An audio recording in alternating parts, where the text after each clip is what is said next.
buenas noches, gracias por estar con nosotros en esta emisión estelar de N16. Les saluda Michael Monegro, encantado de poder informarles en este lunes iniciando la semana. Vamos a ver los titulares. Rogelio Cruz solicita a Jenny Berenice detener los trabajos en estructura del Jet Set. Oposición reacciona negativa de Danilo Medina de suscribir alianza de cara a 2028. San Juan respalda llamado a paro en rechazo a actividad minera. Presidente Abinader y ministro Collado entregan obras de renovación de la playa Sosúa y su nueva plaza de vendedores.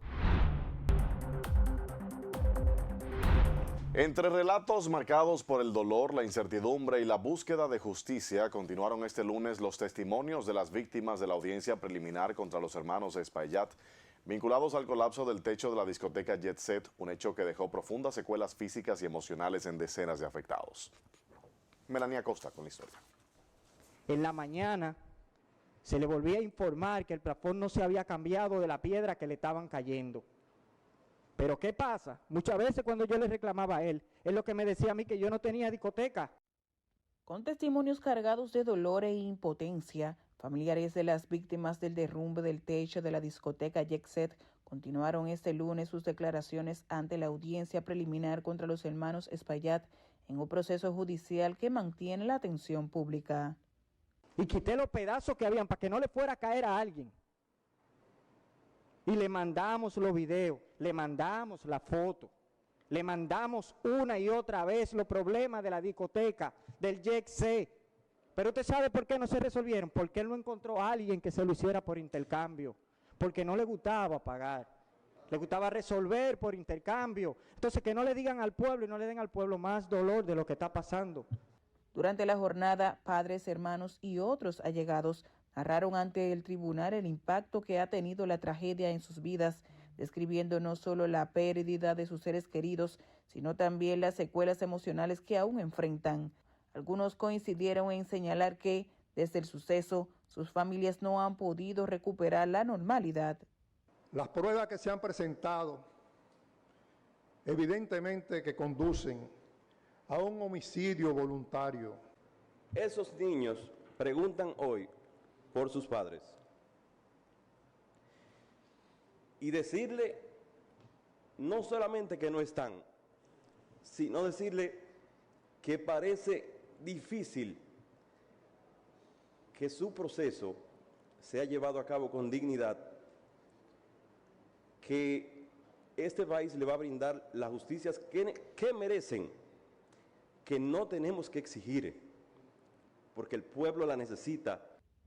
El tribunal aplazó la audiencia para continuar con la presentación de más testimonios en los próximos días, en medio de un proceso que sigue generando expectativas entre los familiares, quienes mantienen firme su reclamo de justicia. Para N16, Melania Acosta. El padre Rogelio Cruz, a propósito, solicitó a la procuradora Jenny Berenice Reynoso la intervención de la fuerza pública para detener los trabajos de remodelación en la discoteca Jet Set. Advirtió que el inmueble constituye la prueba principal en el proceso judicial en curso y denunció que estas intervenciones buscan contaminar las evidencias de manera intencional. El paso de exigir justicia es pues precisamente a la Procuradora de la República pidiendo a la fuerza pública para que retire lo que autorizaron aquí desde el tribunal, en ese caso para hacer unos trabajos, porque esos trabajos contaminan los elementos de prueba. La solicitud surge justo cuando el juez de la instrucción ordenó un nuevo peritaje, por lo que los denunciantes aseguran que se intenta alterar la escena para viciar los resultados del proceso. Cambiamos de tema porque el Partido de la Liberación Dominicana, a través de su Comisión de Defensa y Seguridad, expresó este lunes su preocupación por el deterioro de la seguridad ciudadana en República Dominicana, señalando un incremento de la violencia en la vida cotidiana. La organización criticó la falta de respuestas efectivas por parte del gobierno y cuestionó la veracidad de las cifras oficiales sobre criminalidad, al considerar que carecen de sustento técnico verificable. Nos preocupa que el gobierno insista en vender como logro una supuesta reducción de la criminalidad, mientras las familias dominicanas viven con miedo. Los comerciantes cierran sus negocios por incertidumbre. Los ciudadanos son víctimas de robos y hurtos a plena luz del día y la Policía Nacional, en más de un 80% de los casos, no ofrece una respuesta oportuna, eficaz ni convincente. Asimismo, señaló contradicciones entre datos ofrecidos por el gobierno y la Procuraduría General de la República, lo que a su juicio genera dudas sobre la metodología empleada. El PLD también advirtió sobre el aumento de conflictos sociales como origen de la violencia, vinculándolo al deterioro de las condiciones económicas de los servidores públicos. El dirigente político Francisco Javier García, precandidato presidencial del PLD, afirmó que la gestión del PRM ha empujado a parte de la población dominicana a recurrir al ayuno intermitente por la falta de ingresos suficientes para cubrir sus necesidades básicas. Sostuvo que esa situación impide que el oficialismo continúe en el poder más allá de 2028. Un gobierno que yo digo que mantiene en zozobra al pueblo dominicano, que lo mantiene en una especie de estrés. El precio de los alimentos permanentemente subiendo. A la gente ya no le alcanza con lo que reciben, con lo que ganan. García aseguró que a diferencia de periodos anteriores, muchas familias han reducido la cantidad de comidas diarias, lo que atribuye al deterioro de la situación económica. Además, criticó el manejo de servicios públicos como la salud, la educación, la electricidad y el sistema de emergencias 911, los cuales, según afirmó, han experimentado retrocesos bajo la actual administración. Reacciones en el ámbito político tras la negativa del expresidente Danilo Medina de establecer alianzas electorales de cara a los comicios de 2028. Israel Figueroa nos dice más. El también presidente del Partido de la Liberación Dominicana reiteró que su organización no contempla ceder su capital político a otras fuerzas, aunque mantiene abiertas las puertas para quienes deseen respaldar su proyecto. Hemos dicho claramente muchas veces que todo el que quiera apoyar al Partido de la Liberación Dominicana de cara a las elecciones del 28, las puertas están abiertas para que lo haga. Pero que nadie espere que el PLD deba endosar su fuerza a ningún partido por el momento. Desde el oficialismo, legisladores del Partido Revolucionario Moderno valoraron la postura del exgobernante, destacando que responde a una estrategia política de cara al futuro electoral. Imagínense ustedes que a más de 2 años de unas elecciones, un partido hable de alianza, un partido que se fue a pique. El presidente Medina, con su sapiencia e inteligencia política. También diputado oficialista Ramón Bueno afirmó que la posición de Medina busca fortalecer la estructura interna del PLD en medio del escenario político actual. Danilo está haciendo lo correcto con tratar de subir su partido, y como ellos tienen una situación que le duele, que fue el último proceso electoral, cuando ellos acusan a un sector que posibilitaron que ellos perdieran las elecciones, entonces ellos como partido son soberanos para seguir avanzando y validar que la sociedad... Las declaraciones se produjeron en un contexto de definiciones tempranas dentro de los partidos políticos, mientras se perfilan las estrategias con mira a las elecciones presidenciales del año 2028. Israel Figueroa, N16.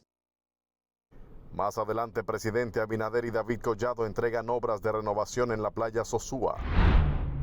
Además, San Juan respalda llamado a paro en rechazo a actividad minera. Ya volvemos.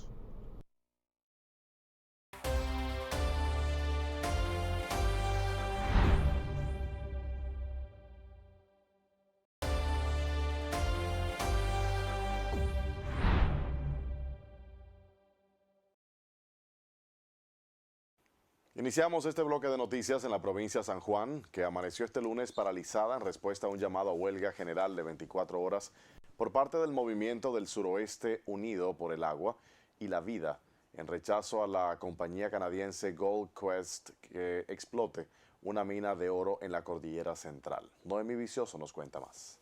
Comercios cerrados, escaso tránsito vehicular y la suspensión de transporte marcaron el inicio de la jornada de protesta.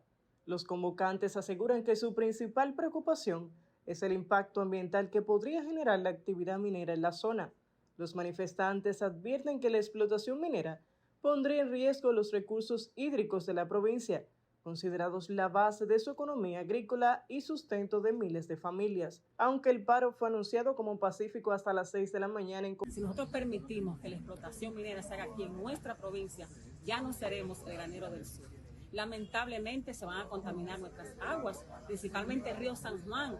En respuesta a las protestas, la empresa Gold Quest reiteró que el proyecto Romero que busca desarrollar en San Juan se basa en un modelo de minería responsable, moderna y de bajo impacto ambiental. La protección del agua es el eje central del proyecto Romero. Ese principio define todo el diseño del proyecto desde su inicio. Por eso hablamos de un modelo de minería diferente que respeta y cuida el medio ambiente. También afirmó que la iniciativa respalda la evaluación ambiental estratégica en el suroeste del país, destacando que este proyecto fortalece la transparencia, aunque no sea un requisito legal. Mientras tanto, las comunidades mantienen su postura firme en defensa de los recursos naturales, en medio de un debate que continúa generando posiciones encontradas entre desarrollo económico y protección ambiental. Nomi Vicioso, N16. Porque el municipio Villa Bisonó amaneció este lunes bajo un amplio despliegue de militares y policías en medio de un paro de 24 horas convocado por la coalición de organizaciones sociales y populares del Cibao en reclamo al cumplimiento de promesas gubernamentales y la ejecución de obras en la región norte del país. A pesar de la convocatoria, el tránsito en la zona se mantiene fluyendo con normalidad, incluyendo la circulación hacia y desde la línea noroeste, uno de los puntos clave de conexión vial en el país.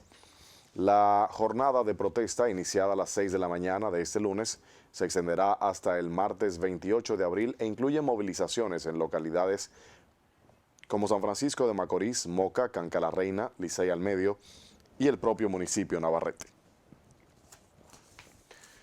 Desde primeras horas de este lunes, el distrito municipal de Juan López se encuentra también bajo un paro de labores de 24 horas. La convocatoria encabezada por el Grupo Popular Los Peregrinos y diversas organizaciones sociales han logrado una paralización absoluta del comercio y el transporte en la zona.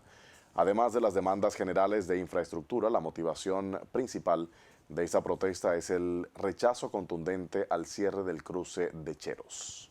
Llamando a los comerciantes, van a la puerta para que ellos lo obliguen a abrir la puerta. Eso es inconstitucional.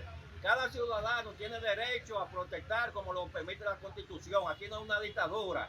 Ya en la época de Balaguer y Trujillo pasan. Ningún guardia, ningún policía tiene que ir a un dueño de un comercio a decir que abran la puerta. Los residentes denuncian que en las modificaciones o el posible cierre en este punto de la circunvalación afectaría gravemente la movilidad y la conectividad de los comunitarios. Por esta razón, el uso de obstáculos y la presencia de manifestantes se ha concentrado en las inmediaciones de esta vía estratégica para evitar que se ejecute una medida que consideran perjudicial para el distrito. La Dirección General de Ética e Integridad Gubernamental inició este lunes la celebración de la Semana de la Ética 2026 con el desarrollo de más de 520 actividades continuas a nivel nacional orientadas a promover una cultura de integridad, transparencia y responsabilidad en la gestión pública y en la sociedad dominicana. ¿Cómo no complementar cosas que están pendientes, como la debida diligencia?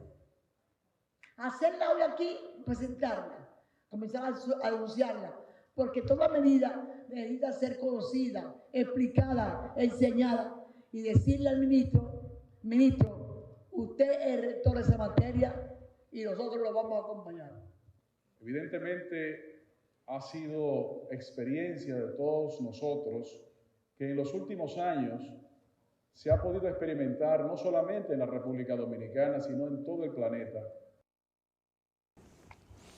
En este contexto también se entregará la 7ª edición del Premio Nacional de Periodismo de Datos, impulsado por la Dirección General de Ética e Integridad Gubernamental, iniciativa que busca promover un periodismo más riguroso, basado en el análisis de información pública y el uso de datos abiertos. Este reconocimiento está dirigido a periodistas en ejercicio que desarrollan reportajes, investigaciones, infografías o trabajos multimedia sustentados en datos cuantitativos y cualitativos provenientes de fuentes oficiales del Estado. La Federación Nacional de Trabajadores de la Industria de la Construcción, Madera y Materiales de la Construcción exhortó al Estado y a los empleadores garantizar el hecho de condiciones laborales seguras y dignas. Además, esto fue en el marco del Día Internacional de la Salud y la Seguridad en el Trabajo. La organización realizó un encendido de velas en Santo Domingo como acto de conmemoración y reflexión sobre la situación de los trabajadores. Son más de 3 millones de personas que mueren todos los años en razón de accidentes y enfermedades laborales. Son parte de 395 millones de accidentes y enfermedades laborales por año, reconocidas, reportadas en todo el mundo. El presidente de la Federación, Pedro Julio Alcántara, insistió en que la seguridad laboral debe asumirse como una responsabilidad ética y también legal, mientras que la entidad pidió a las autoridades fortalecer la supervisión del cumplimiento de las normativas vigentes. La Federación reiteró su compromiso de seguir promoviendo entornos de trabajo más seguros, saludables y humanos para los trabajadores dominicanos. En Sosúa, el presidente Luis Abinader y el ministro de Turismo David Collado inauguraron este lunes el proyecto de mejoramiento del frente costero de la playa Sosúa y su moderna plaza de vendedores construido con una inversión de más de 500 millones de pesos. Cada vez ustedes mismos decían cuando nos reuníamos antes que cada vez había menos turistas en Sosúa, pues ahora seguro que van a haber mucho más turistas en Sosúa, porque es un turismo de toda la población, un turismo de toda la sociedad. El mejor momento de Puerto Plata es ahora. Este es el momento de invertir. Los desarrolladores inmobiliarios me dicen que dan el primer Picasso, y ahí está el doctor José Natalio, que aunque es doctor es empresario, y en el primer Picasso venden todas las propiedades.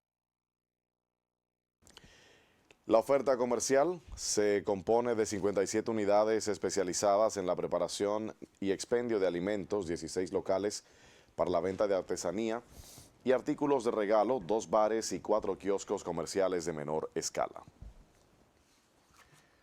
La Oficina Metropolitana de Servicios de Autobuses, la OMSA, presenta su nueva imagen corporativa, una propuesta gráfica renovada que proyecta modernidad, confianza y eficiencia alineada con el proceso de transformación urbana que experimentan las ciudades dominicanas. El corredor que estamos poniendo en servicio hoy es el primer corredor Santo Domingo Oeste. Durante 15 días, ese corredor será gratis, o mejor dicho, ambos corredores, uno servido con estos autobuses renovados, y en lo que van llegando los otros autobuses, seguiremos con los autobuses verdes para irlos sacando e irlo renovando y probando mecánicamente, instalándole los aire acondicionados, en fin, poniéndole en condiciones. Martín Santos expresó sentirse profundamente agradecido por la oportunidad de poner su talento y creatividad al servicio de una marca que a partir de ahora recorrerá cada rincón de Santo Domingo como símbolo de avance y renovación. Al volver 3 meses de prisión preventiva, padre acusado de lanzar a su hija muerta en una cañada en Los Girasoles. Además, 7 imputados a prisión preventiva por muerte de chofer en Santiago. Los detalles al regreso.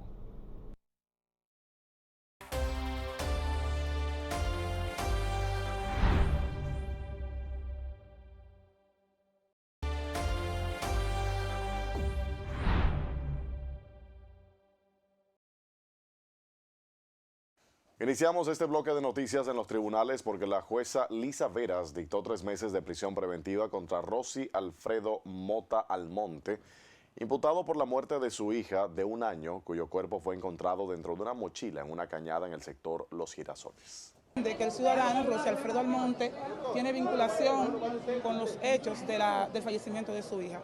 Sin embargo, cuando nos vamos a la cintila probatoria que deposita el Ministerio Público, la defensa técnica del imputado ha podido contactar de que es una cintila prácticamente vacía. ¿La mató o quién la puso en el bulto? Porque si hay algún cómplice, él tiene que hablar, porque él no amaneció en su casa.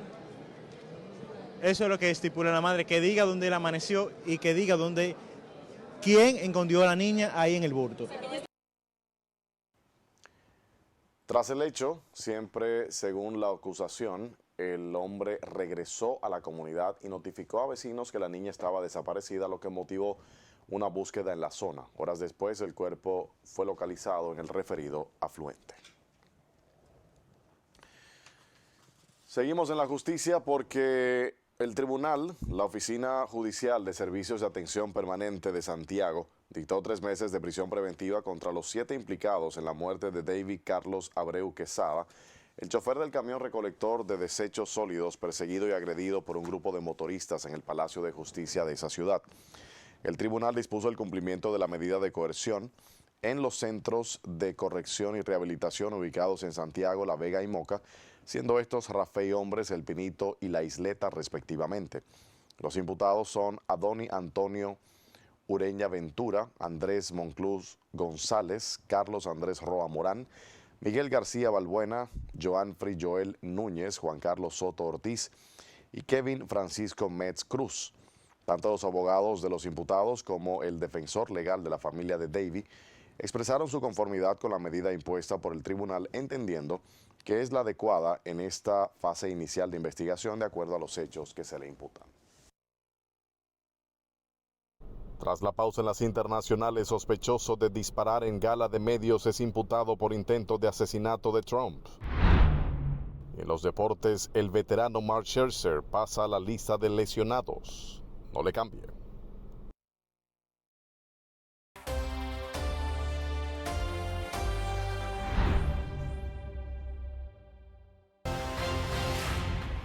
Momento de conocer las noticias deportivas en esta emisión estelar con Jesse Saldaña. Adelante, señor. Buenas noches.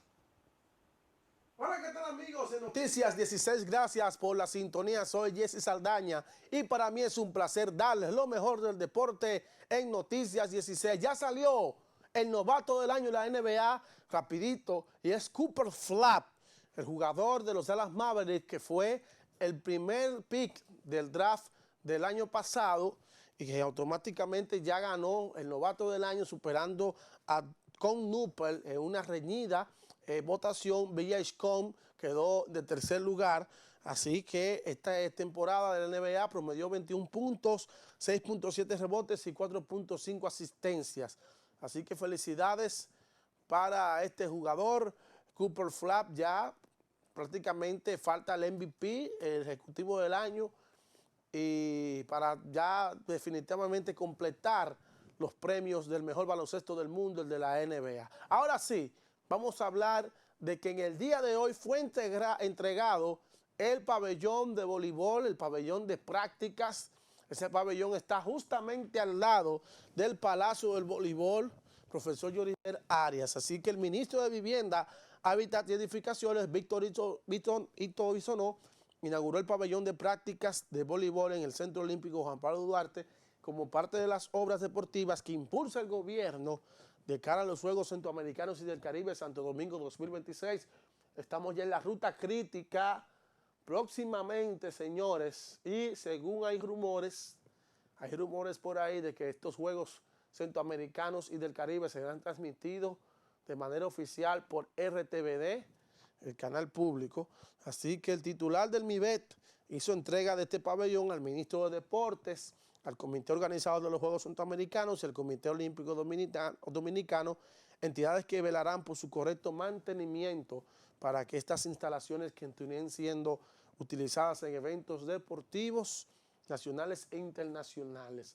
Ahí calientan las jugadoras antes del partido, sobre todo los eventos internacionales, que a lo que se está terminando un partido en el Palacio de Voleibol, pues los otros dos equipos entran al pabellón, calientan ahí. Además, eso viene siendo como una escuela, porque hay varias canchas ahí donde las niñas, las adolescentes practican, las futuras reinas, princesas y reinas del Caribe. Ahora vamos a hablar del mejor béisbol del mundo, el de las Grandes Ligas. Señores, ayer sonaron el pasado domingo sonaron a Luis Gil, y resulta la información de que los Yankees enviaron a Luis Gil a AAA, Scranton Wilkes Barre, un movimiento realizado tras la derrota del conjunto de los Yankees el pasado domingo frente a los Astros de Houston. Gil permitió 6 carreras, 5 hits en 4 entradas. En otras palabras, lo explotaron a Luis Gil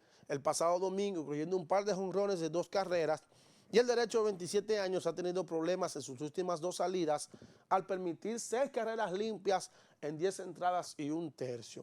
Su efectividad se quedó en 6.05, altísima para un lanzador abridor tras 4 aperturas. Dijo el dirigente Aaron Boone que él tuvo problemas para volver a generar swings en blanco, que ha estado luchando para encontrar consistencia en su mecánica y ha bajado la velocidad de su recta y de su sinker, y por eso los Yankees decidieron, a pesar de que le faltan lanzadores, por bajarlo a AAA para que Luis Gil busque la forma, el novato del año de la Liga Americana. Siguiendo con los Yankees, vamos a hablar de Jason Domínguez. Buenas noticias, una mala noticia para un dominicano, buena noticia para otro. Jason Domínguez ya fue subido desde AAA a las grandes ligas con los Yankees. Ya lo subieron. Domingo de 23 años, lleva un OPS de 893 con 3 jonrones y 8 estafadas en 24 partidos en AAA. A pesar de haber tenido una fuerte pretemporada, este año Domínguez fue bajado a las ligas menores el 20 de marzo. Con Giancarlo Stanton fuera de acción por segundo encuentro consecutivo el domingo, debido a una rigidez en la pantorrilla derecha, los Yankees decidieron subir a Domínguez. Ahora vamos a hablar del pelotero del momento. No importa lo que diga, lo que haga, el pelotero del 2026 es Juan Soto. Y Juan Soto dice apoyar al dirigente Carlos Mendoza, el venezolano. Dice que no culpará al manager Carlos Mendoza por la falta de éxito de los Mets de Nueva York en esta temporada. Como jugadores tenemos que rendir, dijo Soto después de que los Mets fueran barridos por los Rockies de Colorado el pasado domingo en casa. Esto no es culpa de Mendy ni de David Stearns. Armaron un gran equipo y al final somos nosotros quienes tenemos que salir al campo y rendir. Esto no es culpa de Mendoza en absoluto. Y oigan este dato, señores. Los Mets anotaron solamente una carrera en la doble cartelera del domingo. Una sola carrera en 18 innings. Y acumulan 92 carreras anotadas esta temporada. La peor marca de las grandes ligas. Los Mets están empatados con el conjunto de los Phillies en el sótano. Los Mets están en el sótano ahora mismo. Y sin bateo, señores, no se puede ganar. Es importante, el picheo es muy importante, pero si usted no batea, señores, un ejemplo claro que todo el mundo recuerda, la temporada de Lidón aquí en Licey no bateaba, y por más picheo, por eso no pudo avanzar el conjunto de los Tigres del Licey. Los Mets van por el mismo camino. Esas derrotas que tienen los Mets le pueden pasar factura al final de la temporada, tienen que ponerse las pilas. Así que ya para finalizar con este segmento de deportes, en Noticias 16 hay que hablar de que Max Scherzer, el 3 veces ganador del premio Cy Young, fue colocado en la lista de lesionados de 15 días por los Azulejos de Toronto debido a una tendinitis en el antebrazo derecho e inflamación en el tobillo izquierdo. Señores, Scherzer ya es un viejo, ya tiene que retirarse, que me duele aquí, que me duele acá. Scherzer, lanzador derecho, ya tiene 41 años, tiene marca de 1-3, oigan eso, 1-3, récord negativo, con una efectividad, señores, que parece un slugging, 9.64, altísimo la efectividad de Max Scherzer en 5 aperturas. Yo me pregunto, ¿qué está esperando Toronto para que dejar libre a este hombre? Porque ya Scherzer ya hizo lo que iba a dar. Toronto aplicó el ingreso a la lista de lesionados retroactivo el sábado y llamó al lanzador derecho Chase Lee de la filial AAA de Buffalo. Scherzer, quien abrió el 7º juego de la Serie Mundial el año pasado, permaneció con los Azulejos a firmar un contrato de 1 año y 3 millones que le permite ganar 10 millones en bonos por desempeño a partir de las 75 entradas. En su última salida, Scherzer permitió 7 carreras y 6 hits, incluyendo 3 honrones en 2 entradas y 1/3. Así que esperemos, vamos a ver qué va a pasar después que pasen los 15 días. Scherzer o se retira o los Azulejos de Toronto deben de retirarlo, porque yo pienso que ya está bueno. Hay otro también por ahí dando pena, que es Justin Verlander, ambos jugadores Salón de la Fama. Así que por ahí anda Solange haciendo desorden aquí en el estudio, pero hasta aquí me despido con los deportes en Noticias 16. Muchísimas gracias, Jesse. Hay que ponerle orden a Solange aquí, definitivamente. Gracias por haber estado con nosotros en esta emisión estelar. Será hasta una próxima entrega. Pasen buenas noches.